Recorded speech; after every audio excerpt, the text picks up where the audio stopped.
Good morning po mga kanayon.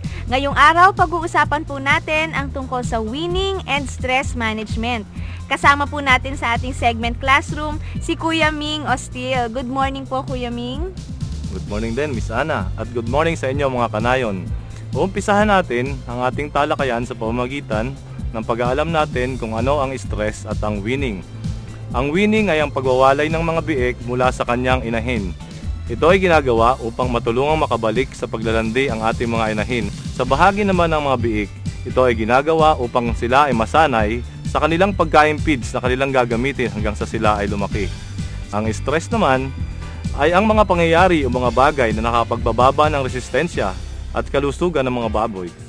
So ano naman po ang mga dapat nating malaman tungkol sa weaning management? So unang-una, yung pagwalay po ng mga biik sa inahin ay ginagawa po natin sa edad na 28 hanggang 35 days. Ngunit ngayon po, mas hinihikayat po natin ang pagwawalay ng biik base po sa timbang. Ito ay sa kadahilanang mas matibay po ang resistensya ng mga biik, mas mainam po ang pag-digest o ang pagtunaw nila ng pakain. Pangalawa, ilipat natin ang inahin at hayaang manatili ang biik sa farrowing crate o kaya ay sa paanakan sa loob ng 3 hanggang 5 araw upang sila ay masanay sa mga kondisyon na kinakailangan nila upang mapaghandaan ang kanilang napipintong paglipat sa ibang kulungan. Pangatlo po, iwasan po natin ang paghahalo-halo ng mga biik galing po sa iba't ibang inahin o yung tinatawag po natin na social stress. Pang-apat ay siguraduhin nating hindi giginawin ang ating mga bagong walay na biik. Ito ay maisasagawa natin sa pagpapanatili ng pagiging tuyo at malinis ng ating mga kulungan. Panglima naman po, siguraduhin natin ang mga biik ay may malinis o medicated na tubig.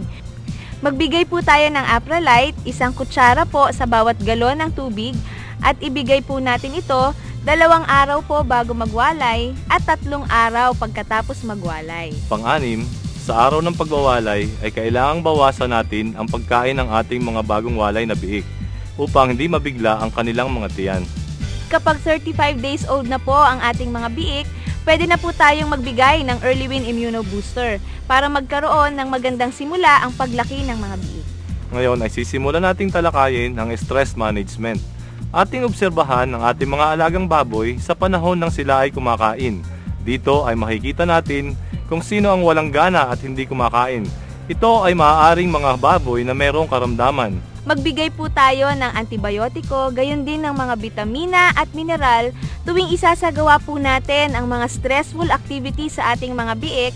Sa kulungan ay kailangan natin itong linisan at lagyan ng disinfectant kapag ito ay tuyo na upang ito ay maging mas mabisa. Tamang-tama po dyan ang microban. Maghalo po tayo ng 4 na kutsarita sa bawat galon ng tubig.